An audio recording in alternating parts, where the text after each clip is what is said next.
Hola Iglesia, ¿cómo están? Aquí estamos otra vez para tener un momentito de comunión con todos ustedes. Es nuestro privilegio como pastores llevarles el mensaje de la palabra de Dios.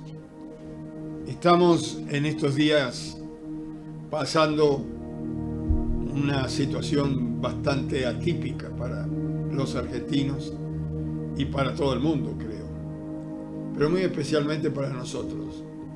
Y hay algunos predicadores, por así decirlo, que están usando el internet diciendo que estamos en la tribulación. Tal vez si usted usa algún buscador y le encanta buscar algún mensaje de algunos otros pastores, tenga cuidado. Hay algunos, yo no los conozco a todos, pero hay algunos que están diciendo que estamos en la tribulación y que la iglesia va a pasar a la tribulación. Y hay creyentes que han escuchado el mensaje nuestro, que ahora muchos de ellos nos han llamado por teléfono y están un poco turbados. Bueno, yo quiero decirle que esto no es de ahora. Siempre ha habido algunas personas que han querido torcer el mensaje de Dios. Llámesele incredulidad o llámesele problema teológico o de interpretación bíblica, pero ya en el tiempo de la iglesia primitiva estaba este mismo problema. Hay iglesias que después de predicar la palabra de Dios quedan con dudas porque han escuchado otras cosas por internet. Creo que es el momento de tener muy en cuenta esto. Hace unos años yo terminé de predicar estando en una iglesia, y al terminar en el atrio de la iglesia me encontré con un seminarista religioso. Intercambiamos algunas palabras, me dijo que le había encantado muy mucho el mensaje que había dado, y enseguida me dijo: hay algo que a mí no me termina de cerrar con los evangélicos. Y le digo: bueno, ¿cuál es el problema? Dice: es que los evangélicos se creen que ellos solo son salvos. Digo: bueno, esto no es un antojo del evangélico, sino que es un mensaje del evangelio. El Señor dijo: el que creyere será salvo, el que no creyere será condenado. Y él volvió a replicar y dijo: en la religión que yo practico nos enseñan que o nos salvamos entre todos o no se salva ninguno. Bueno, digo, es un hermoso pensamiento, pero no es bíblico. La salvación es por fe en el Salvador. fe en Jesucristo. Pero por más que intenté llevarlo a la Biblia y explicarle, él salió convencido que todos somos salvos si en alguna manera creemos en Dios y cada uno vive como mejor le parece. Esto no es bíblico.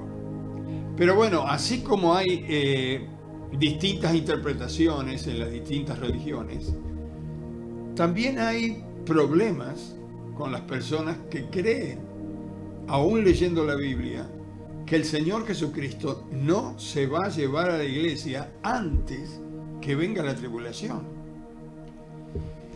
Lo que estamos viviendo en este momento, este virus que apareció ahora, esto no es cuestión de que ha llegado la tribulación. Yo quiero decirles que estos son principios de dolores, pero esta no es la tribulación. Y si hay algún predicador que dice, ¿y cómo sabe que esta no es la tribulación? Muy sencillo. Yo pertenezco a la iglesia de Jesús y la iglesia todavía está en la tierra. Si la iglesia está en la tierra, la tribulación todavía no apareció. Jesús habló de plagas, habló de terremotos en distintos lugares, habló de hambres y él dijo, esto no es el fin, es principio de dolores. Esto es un anuncio que estamos cerca de que el Señor se venga a llevar a la iglesia. Pero bueno, como le dije recién, en el tiempo del apóstol Pablo, ya había este problema. En la iglesia que estaba en Tesalónica, le habían mandado a los tesalonicenses una carta. Aparentemente estaba firmada por Pablo, le habían imitado la firma seguramente, y le habían mandado una carta diciendo que la tribulación ya estaba y que Jesús no había venido a buscar a la iglesia. Como diciendo, no hay arrebatamiento, no hay rapto de la iglesia. Estaban diciendo que es mentira que el Señor se va a llevar la iglesia antes que venga la tribulación. Decían que eso era mentira, pero mire, si usted está en casa y me quiere seguir, en 2 de Tesalonicenses, capítulo 2, versículo 1 al 10, dice así, Pablo escribe una segunda carta y dice así, pero con respecto a la venida de nuestro Señor, de nuestro Señor Jesucristo y nuestra reunión con Él, os rogamos, hermanos, que no os dejéis mover fácilmente de vuestro modo de pensar, ni os conturbéis, ni por espíritu, ni por palabra, ni por carta, como si fuera nuestra. Parece que había llegado una carta como si fuera de ellos, en el sentido de que el día del Señor está cerca. Nadie os engañe en ninguna manera, porque no vendrá sin que antes venga la apostasía y se manifieste el hombre de pecado, el hijo de perdición, el cual se opone y se levanta contra todo lo que se llama Dios y es objeto de culto, tanto que se sienta en el templo de Dios como Dios, haciéndose pasar por Dios. ¿No os acordáis que cuando yo estaba todavía con vosotros os decía esto? Y ahora vosotros sabéis lo que lo detiene, a fin de que a su debido tiempo se manifieste. Está diciendo Pablo, hay alguien que detiene la tribulación y al gobierno mundial, al anticristo. Hay alguien que lo detiene. Dice, hasta que a su debido tiempo este sea quitado. Dice, pero ya está en acción el misterio de iniquidad, solo que hay quien al presente lo detiene hasta que él a su vez sea quitado del medio. Y entonces se manifestará aquel inicuo a quien el Señor matará con el espíritu de su boca y destruirá con el resplandor de su venida. Inicuo cuyo advenimiento es por obra de Satanás, con gran poder, señales y prodigios, y con todo engaño de iniquidad para los que se pierden por cuanto no recibieron el amor de la verdad para ser salvos. Hay alguien que detiene la tribulación. Hay alguien, dice San Pablo, que está frenando la aparición del gobierno mundial, aunque todo está preparado. Este es el Espíritu Santo que está en la iglesia.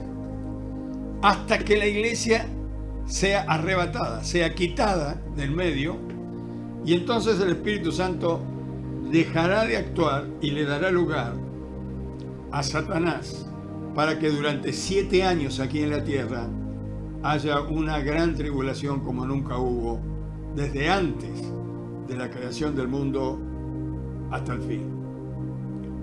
Ahora, vamos a ver cómo Pablo ayuda a esta iglesia, ayuda a que su fe no tambalee y a que no pierdan la esperanza. Le da por lo menos 3 o 4 consejos. Yo no sé si voy a tener el tiempo, pero a ver si llegamos a 3 consejos que están aquí en estos versículos. Pablo dice, no se turbe. El primer consejo es que no se turbe la iglesia, porque estaban turbándose. No se turbe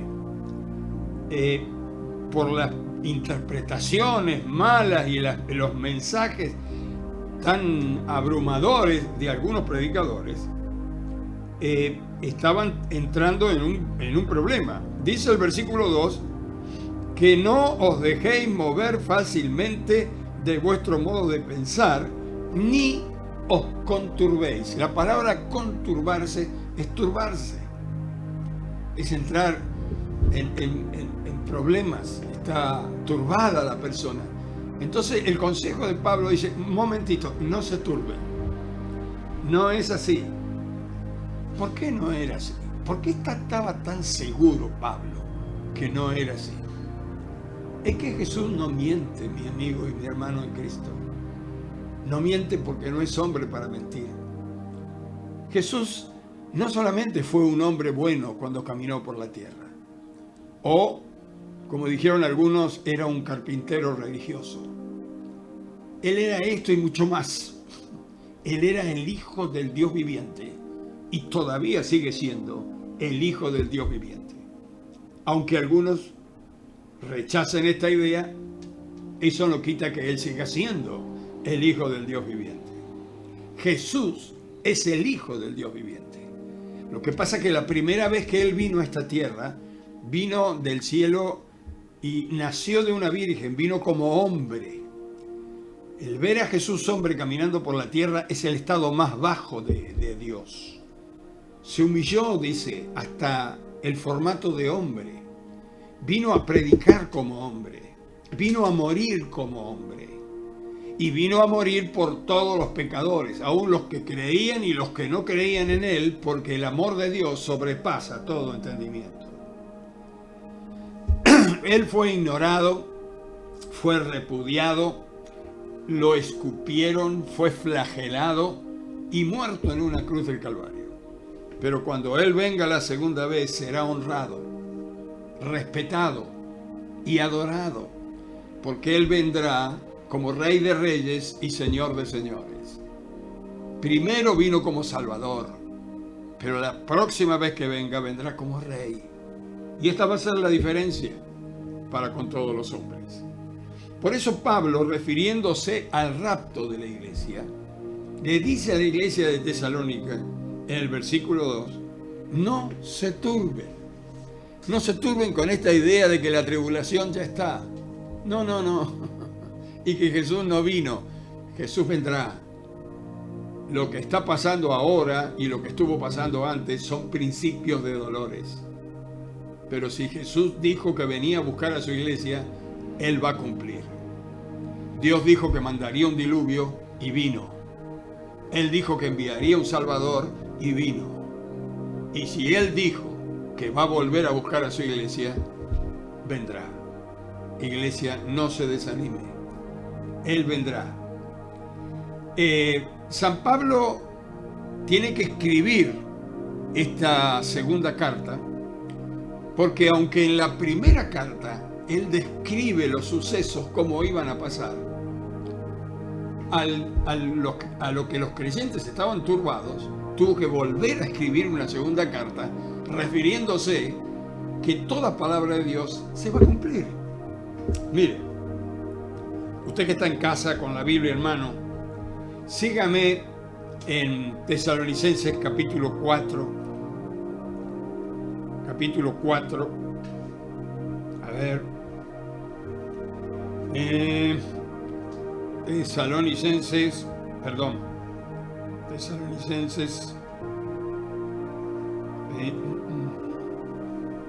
Debe ser.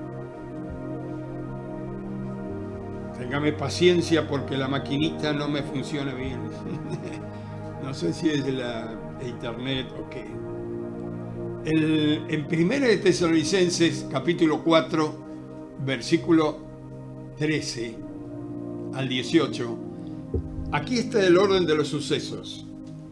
Dice en el versículo 13, 1 de Tesalonicenses 4, versículo 13, dice: tampoco queremos, hermanos, que ignoréis acerca de los que han muerto, los que duermen, para que no os entristezcáis como los otros que no tienen esperanza. Porque si creemos que Jesús murió y resucitó, así también traerá Dios con Jesús a los que durmieron en él. Por lo cual os decimos esto en palabra del Señor, que nosotros que vivimos, que habremos quedado hasta la venida del Señor, no precederemos a los que durmieron. Porque el Señor mismo, con voz de mando, con voz de arcángel y con trompeta de Dios, descenderá del cielo, y los muertos en Cristo resucitarán primero. Luego nosotros, los que vivimos, los que hayamos quedado, seremos arrebatados juntamente con ellos en las nubes para recibir al Señor en el aire, y allí estaremos siempre con el Señor. Por tanto, alentaos los unos a los otros con estas palabras. Interesante. Si usted lo leyó corrido, quizás no pudo apreciar punto por punto, pero mire el versículo 15. Os decimos esto por palabra del Señor. Pablo dice, no es cosa mía. Cristo nos dijo esto. Estoy diciendo esto de parte de Dios. Os decimos esto por palabra del Señor. El versículo 16 dice, los muertos en Cristo, los que murieron creyendo en el Señor, resucitarán con cuerpos incorruptibles. Van a resucitar primero. Y en el versículo 17 dice, luego los que estemos viviendo todavía, seremos arrebatados y transformados en el aire, iremos en las nubes y en las nubes estará el Señor. Allí nos encontraremos con Él para estar por siempre con Él. Y luego el versículo 18 dice, alentaos con estas palabras unos a otros.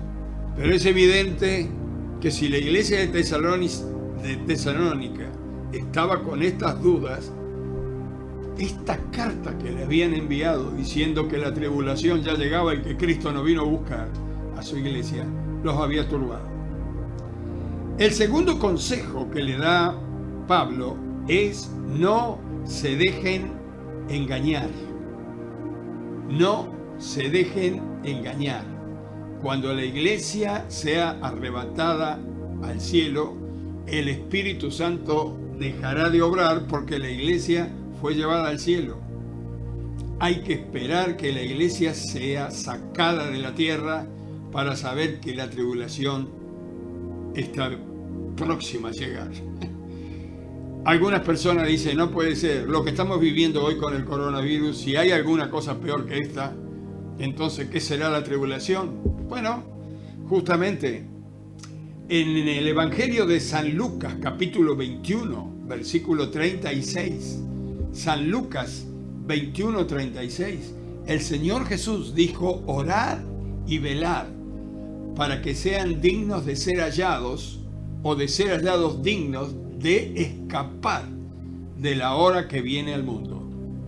La tribulación que va a venir a este mundo, que la va a traer Satanás, cuando la iglesia no esté acá, no se puede comparar con ningún problema, ninguna plaga, ni ninguna cosa que todavía hayamos experimentado en esta tierra. Jesús dijo, el que cree será salvo, y el que no cree, entonces será condenado. Cuando el diablo no tenga la oposición de la iglesia y del Espíritu Santo, él va a obrar con toda libertad. Y ya no le va a interesar, porque si los creyentes se fueron, los que quedaron están en sus manos, sea grande o pequeño, sea poderoso o débil, sea rico o pobre, no importa que sea. El diablo podrá tomar sus vidas, maltratarlos y matarlos. Pablo dice a la iglesia un último consejo. Después de decir, no se dejen engañar, el tercer consejo es recordar que Dios nos ama. Iglesia, Dios nos ama. En 2 Tesalonicenses 2:13 dice, hermanos amados por el Señor. 2 Tesalonicenses 2:13. Amados, hermanos amados por el Señor. Jesús dio su vida por nosotros. Y si Él vino del cielo a dar su vida por nosotros, ¿no le parece que Él nos ama y que nos va a venir a buscar si dijo que nos va a venir a buscar?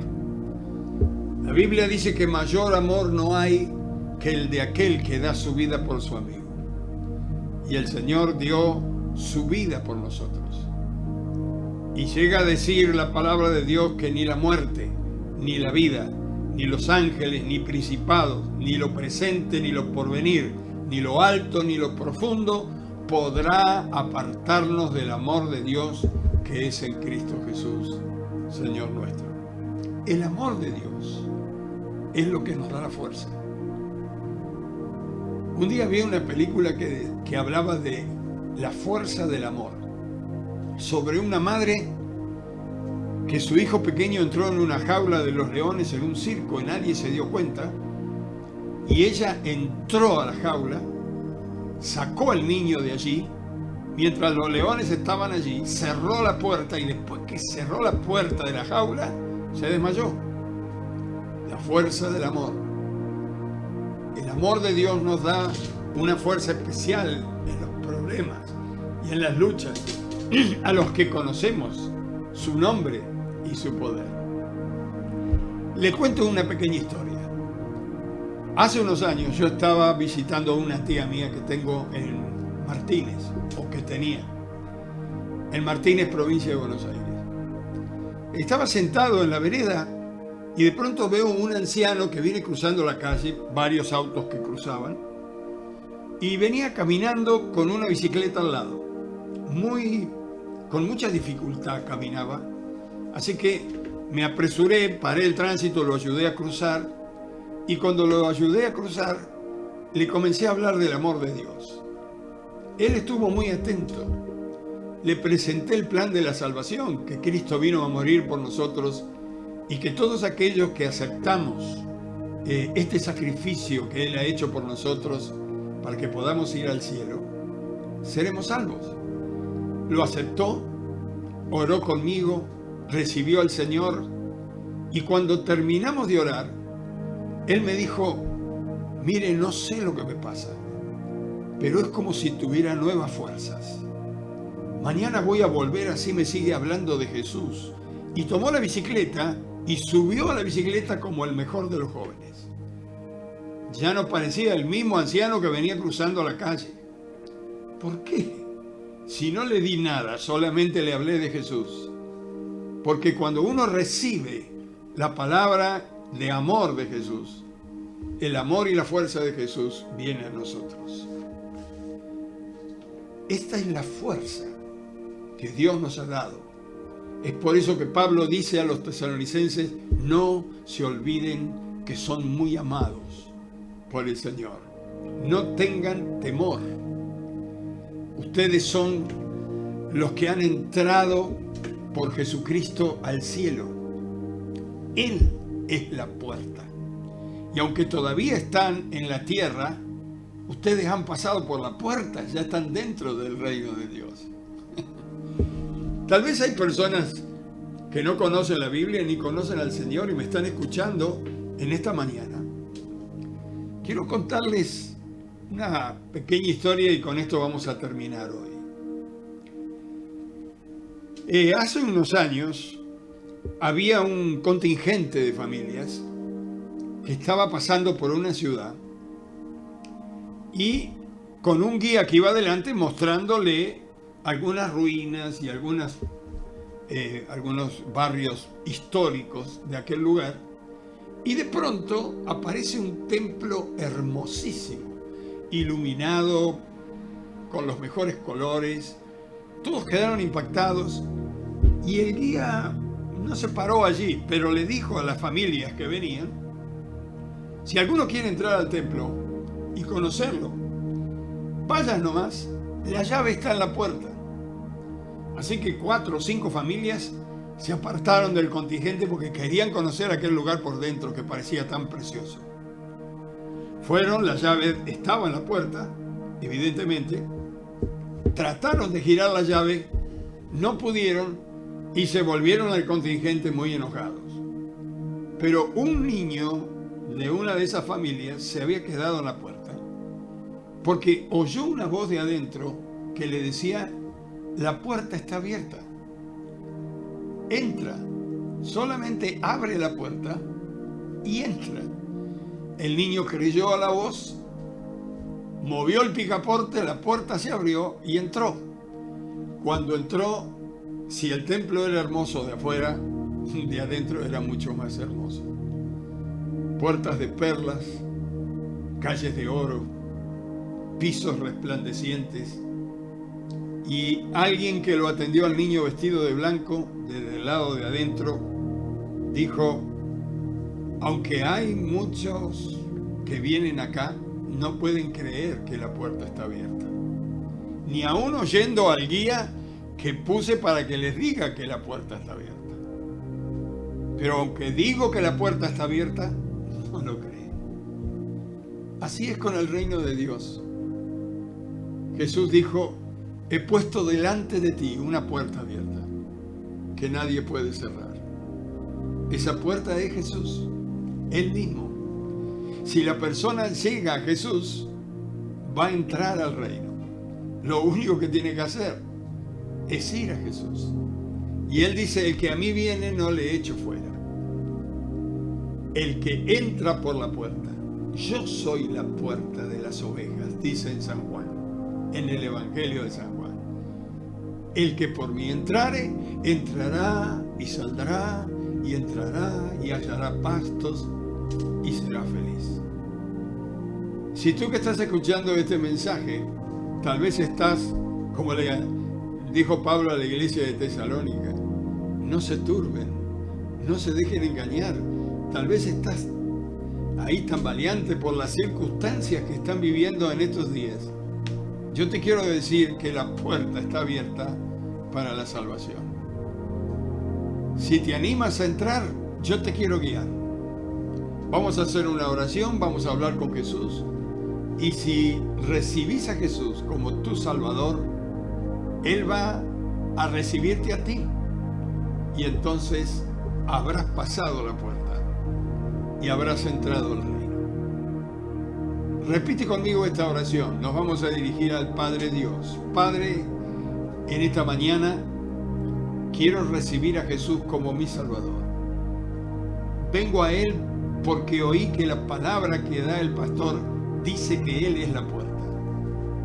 Yo necesito entrar. Estoy pasando muchos problemas, pero quiero pasar por esta puerta. Quiero recibir a Cristo como mi Salvador y que Él me reciba a mí. Ayúdame, Señor.